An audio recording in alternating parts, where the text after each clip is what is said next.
Հայաստանում մեդիագրագիտության շաբաթն այս տարի անցկացվեց արդեն 8-րդ անգամ մեդիագրագիտություն և պատասխանատու թվային քաղաքականություն խորագրով։ Նախաձեռնությունը նպատակ ունի ձևավորել քննադատական ու պատասխանատու մեդիա սպառողների և ստեղծողների նոր սերունդ, առավել ընդգծելով թվային միջավայրում գրագիտության կարևորությունը։ Մեդիագրագիտությունը շատ պետք է մարդկանց, այն անհրաժեշտ է,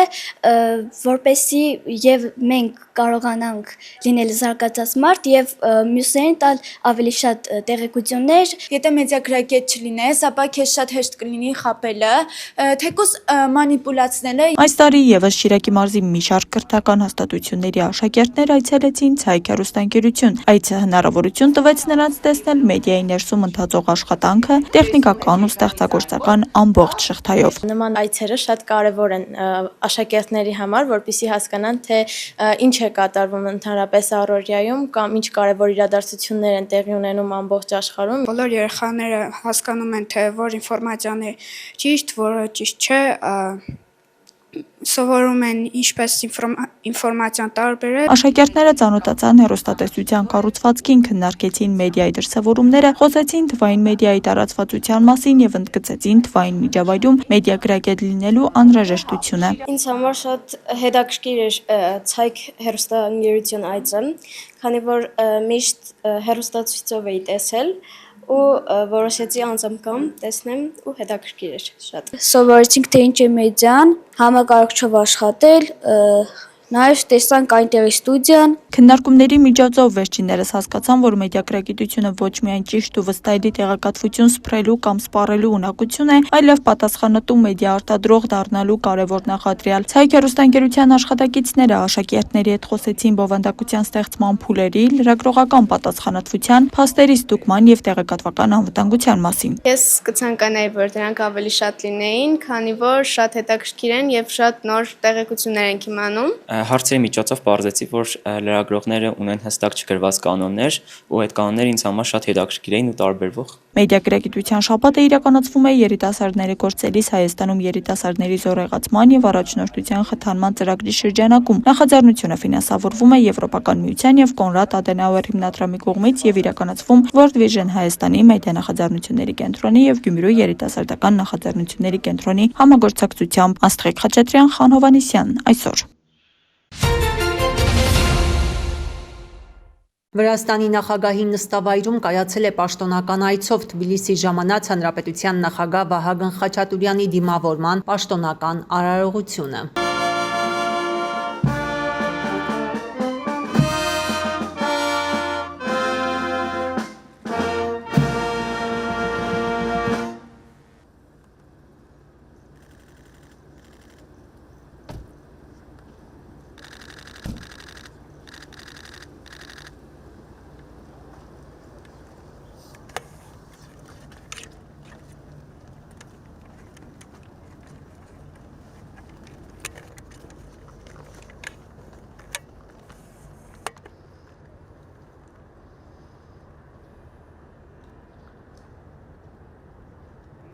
Թբիլիսի ժամանած Հանրապետության նախագահի պաշտոնական դիմավորման արարողությունից հետո կայացել է նախագահներ Վահագն Խաչատուրյանի և Միխեիլ Կավելաշվիլիի առանձնազրույցը, որին հաջորդել է ընդլայնված կազմով հանդիպումը պատվիրակությունների մասնակցությամբ։ Հանդիպման ընթացքում կողմերը քննարկել են Հայաստանի և Վրաստանի ռազմավարական գործընկերության շրջանակում փոխգործակցության զարգացման ընթացիկ դինամիկան և դրա հետագա խորացման ուղղությունները։ Նախագահները հատուկ ուշադրություն են դարձրել տնտեսական կապերի ընդլայնմանը, տրանսպորտային և հաղորդակցական կապերի զարգացմանը, զբոսաշրջության, էներգետիկայի, գործարար միջավայրի ներդրումների, ինչպես նաև կրթական, մշակութային ու երիտասարդական ծրագրերի շրջանակում համատեղ նախագծերի առաջխաղացմանն ուղղված նախաձեռնություններին։ Հանդիպման ավարտին կողմերը հաստատել են իրենց պատրաստակամությունը շարունակել համատեղ աշխատանքը խաղաղության, կայունության և փոխշահավետ համագործակցության ամրապնդման ուղղությամբ, ընդգծելով, որ տարածաշրջանի ժողովուրդների անվտանգ ու բարեկեցիկ ապագան համատեղ և պատասխանատու աշխատանքի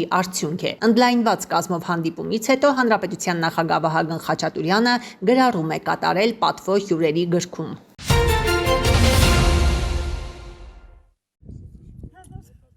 Հայր և որդի Նազարեթյաններն ըստ սովորության ցանքսից առաջ մի ափսերվիրենք են նախ հողին տալիս, հետո գործի գցում տրակտորի շարժիչը, որ նախապես վարած փխրեցրած սևահողի վրա շարքացան իր գործնանի։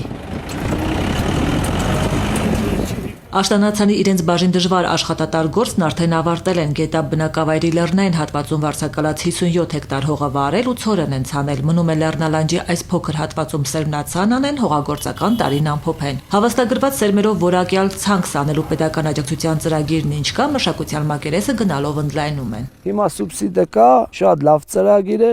3-4-ի տեղը 50-60 հեկտար ցանում ենք։ Տարեստարի մշակության հեկտարներն ավելացնել, գործի որակը բարելավել մեծապես նպաստեց նոր գյուղտեխնիկան։ Տրակտորից մինչև շարքացան այլ կցորդիչներ, նաև խոտմամլիչ, հիմա ամեն ինչի նորն ունեն ձեռք են բերել վերջին 6 տարում գյուղտեխնիկայի լիզինգի ծրագրով։ Աշխատել ենք, գումարը փակել ենք, մնացել է մի 6-ից 800 հազարի կարգի, էդել այս տարի փակենք։ Մի հատ կոմբայն ձեռք բերենք աջակցության ծրագրով, որ մեր ցանած բերկու բարիկը հավաքենք։ Նազարեթյան ավագը թեպետ արդեն վաղուց տրակտորը վարելու հերթվորթուն է հանձնել, բայց միշտ կողքին ունեցուկ է, երբ պետք է ղեկին ինքն է նստում, կողմնակի աշխատանքներ ստանձնում, որ ընտանիքի ծախսը թեթևանա։ Մեր գյուղացիները ով թիմում է, նրանց գործերն էլ ցանքս են կանում, դենց գումար ենք աշխատում, ասենք որ մեր այս տեխնիկաների լիզինգը փակենք։ Գյուղտեխնիկայի լիզինգի աջակցության ծրագիրը շարունակում է մնալ ամենապահանջվածներից։ Մեկնարկեց մի փուլում, երբ հանրապետությունում գյուղտեխնիկայի պարկը արդեն շատ հին էր, հյուծված, գործի մեջ անարդյունավետ, մինչդեռ ֆերմերների համար դժվար շատ դեպքերում նաև անհնար էր նորը ձեռք բերել, քանի որ ֆինանսական կառույցները գրավի պահանջ էին դնում, վարկի տոկոսագումարներն էին բարձր, պետական աջակցությունն իրավիճակ փոխեց։ Ծրագրի շրջանակներում արդեն ձեռք է բերվել շուրջ 5080 միավոր գյուղատնտեսական տեխնիկա։ Դե դրամային արտահայտման ասեմ, այն 22.3 միլիարդ դրամի մասին է։ Կառավարությունը ծրագրի շրջանակներում սուբսիդավորում է լիզինգի տոկոսադրույքը այն չափականակով, որ ֆերմերների համար սահմանամերձ բնակավայրերում այն հասանելի լինի 0% տոկոսադրույքով, իսկ մնացած բնակավայրերում 2% տոկոսադրույքով։ Կառավարությունը սահմանել է թիրախային թիվ, որ ծրագրով տարեկան 500 միավոր նոր գյուղտեխնիկա ֆերմերներին հասնի, մինչդեռ պահանջարկն ավելին է։ Միայն այս տարի մինչև հոկտեմբեր ձեռք է բերվել 1000-ից ավելի գյուղտեխնիկա։ Մեկ ֆերմերը կարող է լիզինգից օգտվել պարբերաբար, միայն չհատի առավելագույն շեմը, որը 500 միլիոն դրամ է սահմանված։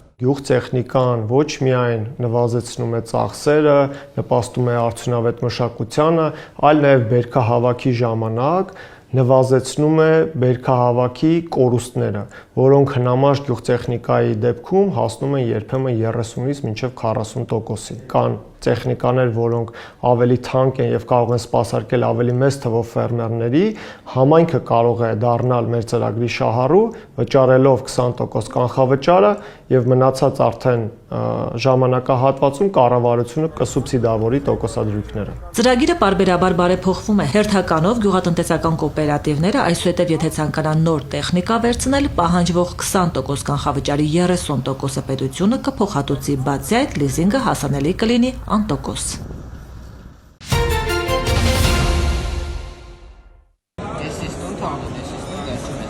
Նրանց շնորհիվ Հայաստանի անունը հնչեց հատուկ կերպով։ Նրանց ձեռքով ռոբոտատեխնիկական միջազգային մրցույթի պատվավոր երկրորդ տեղի մրցանակը եկավ Հայաստան ու այսպես ասենք բաշխվեց ոչ միայն Գավառի, Դվինի ու Երևանի դպրոցների միջև, որոնց սաները մասնակցում էին հեղինակավոր մրցույթին, այլև ոգևորություն ու ասելիք դարձած ուղղվեց բոլոր դպրոցներին ու հատկապես ռոբոտաշինությամբ հետաքրքրվողներին։ Դավիթը, Օնիկը, Մարին եւ Վանիկը այն թիմն էին կազմում, որը ներկայացրել է նորարար մոտեցումներով պատրաստված ռոբոտ, որը ոչ միայն գերազանցել է սպասելիքները, այլև զարմացրել անգամ ոլորտի ամենափորձառու մասնագետներին։ 192 մրցակից թիմերից երկրորդ հորիզոնականը զբաղեցրել է նրանց թիմը։ Բոլոր գործողություններն արդեն անում էր մեր ռոբոտը, ու մենք սպասում ենք հաղթանակի։ Ու այդ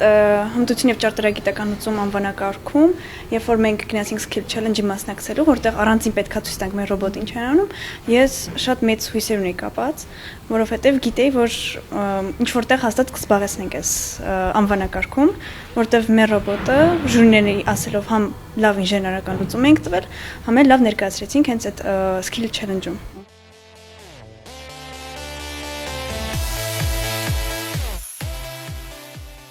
18000 արմատցիներից են ընտրվել նրանք, 4-ն էլ տարբեր համայնքներից եւ տարբեր դպրոցներից, ծանոթացել են ծրագրի շրջանակում, ընտրությունը կատարվել է ռոբոտաշինական տարբեր մրցույթներում մասնակցությունների եւ գրանցած հաջողությունների հիման վրա։ Իրանք ATS-ի մրցույթների են մասնակցել, Arm Robotics-ին եսել, DigiCode-ին, Կորիզարմատ մրցույթին, այդպես տարբեր մրցույթների ենք մասնակցել ու հաջողություններ գրանցել։ Նոր սերնդի ռոբոտն առանձնացել է ճշգրտությամբ, ինքնուրույն աշխատելու ունակությամբ եւ խնդիրները վայրկյանների ընթացքում վերլուծելու կարողությամբ։ Մրցույթի ընթացքում այն ցուցադրել է բարձր արդյունավետություն ինչպես բարդ ինժեներական առաջադրանքներ կատարելիս, այնպես էլ մարդ մեքենա գործակցության առումով։ Միջազգային ժյուրին ընդգծել է սարքի ճկունությունը, արհեստական բանականության նորարար ալգորիթմները եւ ստեղծագործական մոտեցումը, որը հայ երիտասարդ ինժեներները ներդրել են նախագծման ողջ ընթացքում։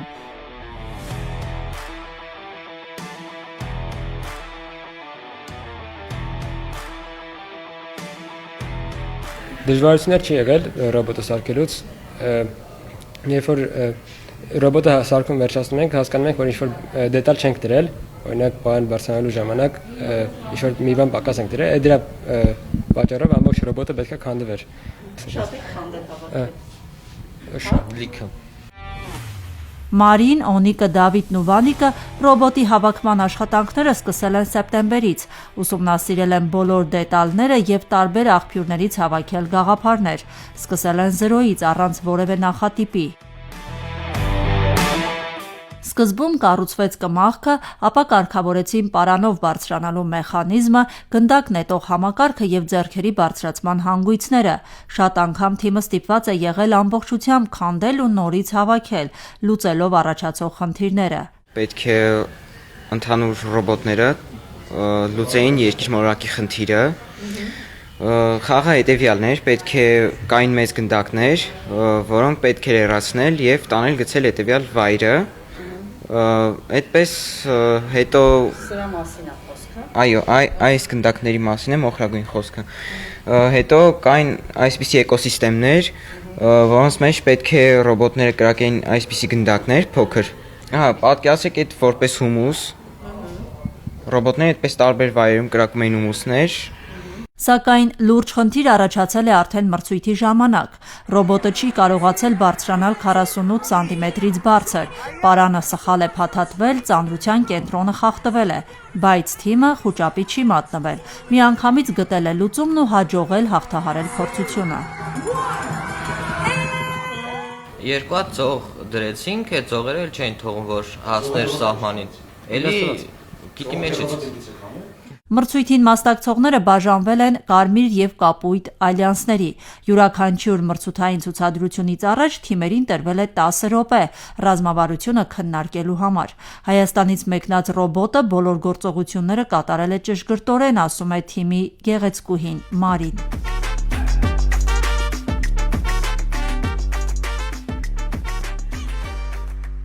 Ժյուրին այլ կարևոր հանգամանքել է նկատել։ Մրցակիցների տարբեր հնարքների կողքին Հայաստանի թիմը միակն է եղել, որ պահպանել է բոլոր կանոնները, արդյունքը երկրորդ մրցանակ, այսպես ասենք, ամենակենսունակ ռոբոտը ներկայացնելու համար։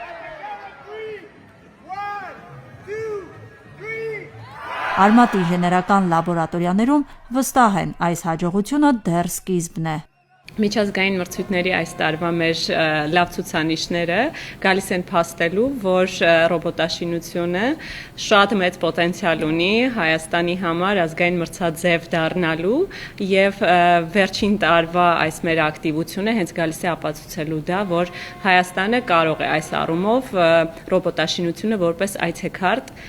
որդեգրել եւ պրոպագանդել։ Արմաթը Հայաստանի կրթական համակարգում արտադասարանային զբաղվածության ձևաչափով ինժեներական լաբորատորիաների հիմնման ծրագիր է, որի նպատակն է ուժեղացնել Հայաստանում տեխնիկական կրթության բազան, նպաստել դպրոցականների մասնագիտական կողմնորոշմանը, պատրաստել տեխնիկական կրթությամբ մասնագիտական աշխատուժ, որը կբավարարի աճող պահանջարկը։ Արմաթցիների թիվը շուրջ 18,000 է։ Ծրագրի շրջանակում ինժեներական լաբորատորիաներ ստեղծվել են Հայաստանի հազարավոր դպրոցներում։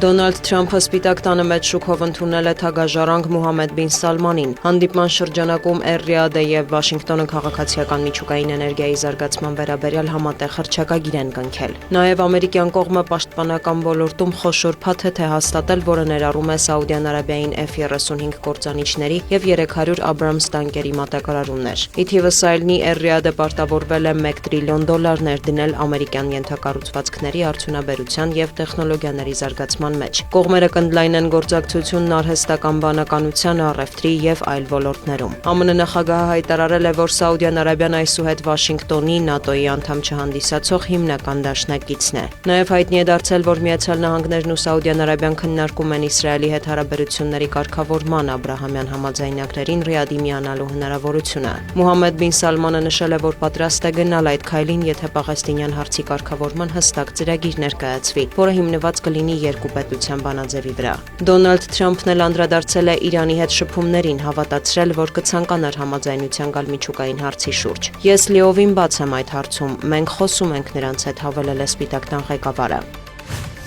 Ուկրաինայի նախագահը մեկնել է Թուրքիա, որտեղ ամիսներ առաջ տեղի էին ունեցել Կիևի եւ Մոսկվայի պատվիրակությունների վերջին հանդիպումները։ Ակնկալվում է, որ Վոլոդիմիր Զելենսկին կհանդիպի Ռեջեփ Էրդողանի եւ բարձրաստիճան այլ պաշտոնյաների հետ։ Այցին ընթരാճ Զելենսկին հայտնել է, որ նպատակ ունի ինտենսիվացնելու ռուս-ուկրաինական բանակցությունները եւ հասնելու իր երկրի համար արդար խաղաղության։ Մշակել ենք լուծումներ, որոնք կառաջարկենք մեր գործընկերներին։ Ուկրաինայի գերակա խնդիրն է անել հնարավորը վերջ տալու պատերազմին, մանրամասնել է Ուկրաինայի նախագահը։ Նրա խոսքով աշխատում են նաև գերիների փոխանակման գործընթացը վերսկսելու ուղղությամբ։ Արևմտյան ԶԼՄ-ները գրում են, որ Թուրքիա կմեկնի նաև ԱՄՆ-հատուկ ներկայացուցիչ Ստիվ Ուիտկոֆը միանալու Զելենսկու հետ բանակցություններին, սակայն չհաստատված տեղեկություններ կան, որ ամերիկացի պաշտոնյայի այցը չեղարկվել է։ Մոսկվան ներկայացված չի լինելու բանակցություններին, Կրեմլից հայտարարել են, որ կսպասեն տեղեկությունների, թե ինչ է քննարկվել Ստամբուլում։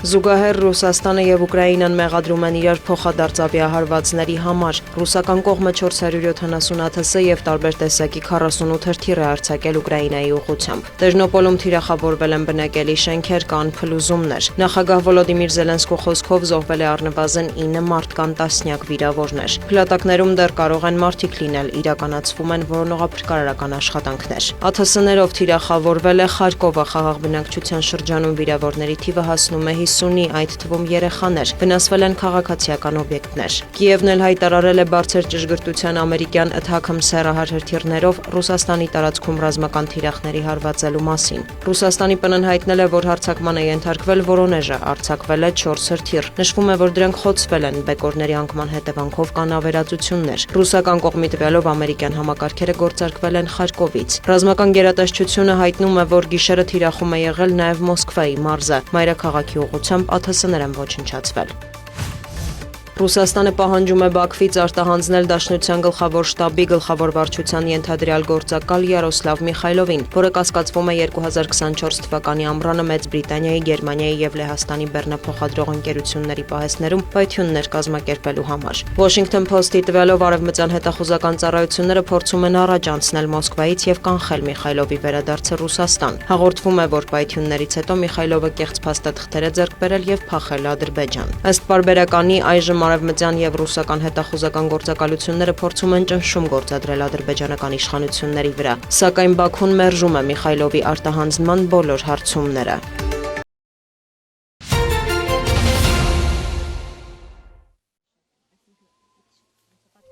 Ամառային գունագեղ սիմպոզիումները, որոնք արդեն 21 տարի անցկացվում են Կողբի գեղարվեստի դպրոցի կողմից, վերածվել են նոյեմբերյանի սարերում արվեստի յուրահատուկ կենտրոնի, համախմբելով ստեղծագործողներին բնության գրկում։ Այս տարվա սիմպոզիումի ամփոփիչ ցուցահանդեսի բացումը տեղի ունեցավ Երևանում, արվեստի դեսպանատուն արվեստանոցում։ Այս տարի ինձ բախտվիճակվեց առաջին անգամ կյանքում լինել Կողբի ճամբարում, Կողբի պլեներում, որտեղ շատ հրաշալի օրեր անցկացրեցինք, ծանոթացանք տարբեր նկարիչների հետ, աշխատեցինք միասին, ու մեզ մոտ գաղափար առաջացավ, որ այդ հրաշալի աշխատանքները պետք է անպայման ցուցադրենք նաև Երևանում։ Այսօր սրով հյուրընկալել ենք Կողբի պլեներ 2025 թվականի աշխատանքների ցուցահանդեսը։ Ուղղակի հիացած են, շնորհակալություն եմ գեղեցիկ նախաձեռնության համար, տարիներ շարունակ 2 տասնամյակ ավել պլեներները մեր օգտակարն են։ Այս ստեղծագործությունների մեջ սա մեր համայնքի չնաշխարհիկ բնությունն է, պատմությունն է, գեղեցկությունն է ու շատ լավ է որ ես շատ եմ տեսել իրական որ էներգետիկ դաշտի ինչքան ուժեղություն են մենք ամենասուն որ կետում ենք ու ոչ կանեմ որ տեսնկալիչների թիվը եւս բազմապատկում է։ Ցուցահանդեսին ներկայացված են Հայաստանի տարբեր համայնքներից եւ արտերկրից ժամանած նկարիչների աշխատանքները, որոնք 20-ից 30 օր ապրելով նոյեմբերյանի սարերում ներշնչվել են տեղի բնությամբ եւ ստեղծագործել անմիջականորեն բնության միջավայրում։ Մոտ 10 տարի է ես մասնակցում եմ այս սիմպոզիումներին իմ ընտանիքի հետ ու այստեղ ոչ միայն կարելի է ասել հանդիպում է արվեստի հետ, այլ ավելի շատ բնության եւ ջերմ մթնոլորտի։ Ու կարելի է ասել մենք ամեն տարի գալով մեր արվեստի ճամբարը կարծես թե մարդանալու տեղ ենք գտել եւ միահյուսվում ենք բնությանը եւ արվեստին, ինչպես նաեւ կողպեցիներին։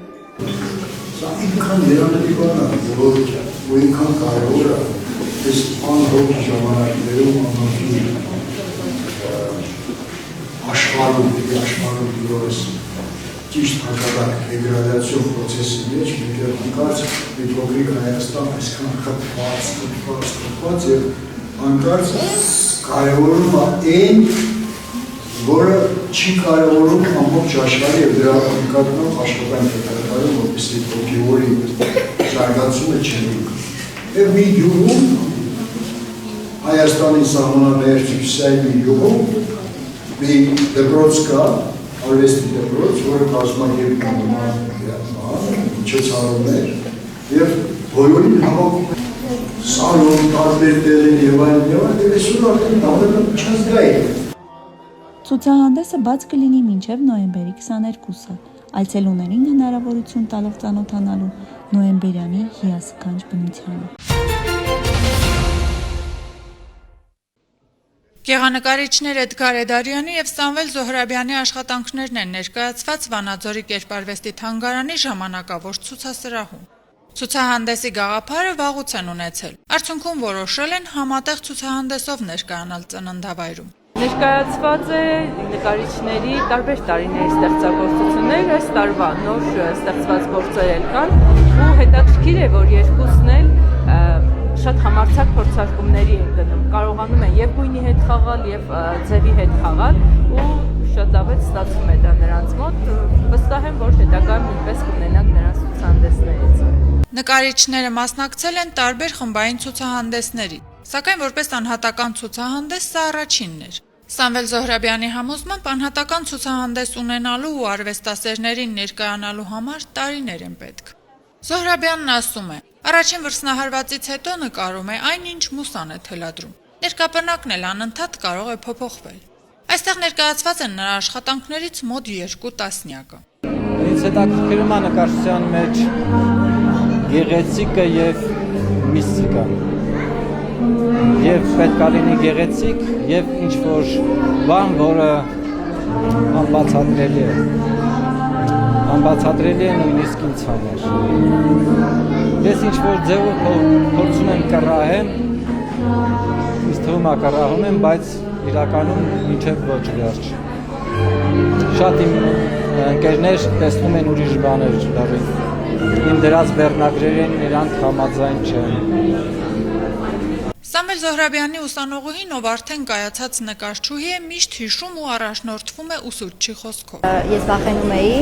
համարձակ նկարելուց ու ինքը ինձ ասում էր, որ դու երբ որ վերցնում ես մարտիտը, դու պատկերացրու, որ աշխարհի ամենալավ նկարիչն ես։ Երբ որ նկարը կավարտես ու մարտիտը կդնես, մոռացիր այդ ամենի մասին։ Ես հիմա մինչև հիմա կրում եմ այդ խոսքերը իմ գլխում ու միշտ իմ աշակերտներին էլ հենց այդ խոսքերով եմ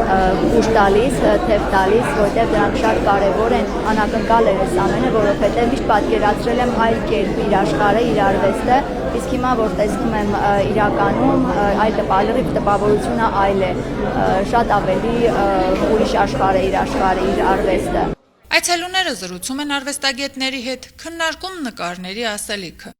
Նրանք տպավորված էին ցուցադրության ամբողջ ընթացքով։ Տեսանյութով, որտեղ ներկայացված էր նկարիչների առօրյան, նրանց կյանքն ու արվեստանոցը, նկարներով, դրանց ասելիքով ճիշտ ու տեղին դասավորվածությամբ ու երաժշտությամբ, որի ուղեկցությամբ վայելում էին ցուցահանդեսը։ Я сильно впечатлена от мира внутри оболочки. То есть внешние все картины очень заставляют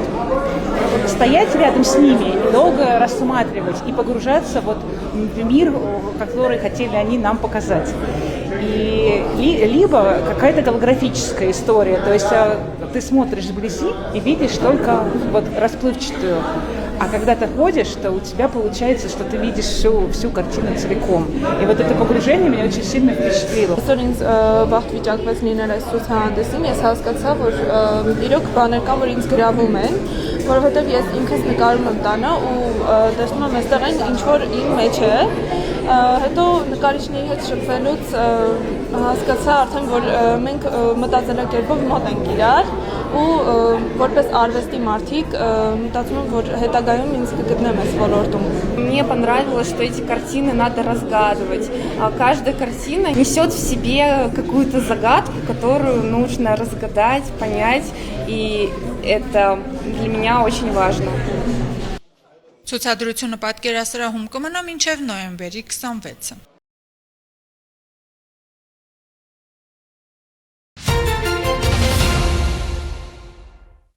Մայրաքաղաքի պարեկները ծառայություն իրականացնելիս նոյեմբերի 15-ի գիշերը Լուկաշինի փողոցում նկատել են Nissan Magnich-ի ավտոմեքենայի վարորդի եւ ուղևորի կասկածելի վարքը։ Պարեկներին տեսնելուն պես ուղևորը մեքենայից նետել էր պոլիէթիլենային տոպրակ, որում կային կպչուն ժապավենով տասնյակ փաթեթներ։ Ժամը 1:45-ին Լուկաշինի փողոցի հետնամասում թմրամիջոցներ իրացնելու կասկածանքով պարեկները ձերբակալել եւ համայնքային ոստիկանության Մաշտոցի բաժին են ներկայացրել Էջմիածնի բնակիչ 25-ամյա ուղևորին եւ Գորիսի բնակիչ 32-ամյա վարորդին։ Պարզվել է, որ տոպրակում կա ավելի քան 150 փաթեթ։ Վարորդը հայտնել է, որ փաթեթներում մարիխուանա տեսակի թմրամիջոց է։ Կազմված փաստաթղթերն ուղարկվել են քննչական բաժին, հանգամանքները պարզվում են։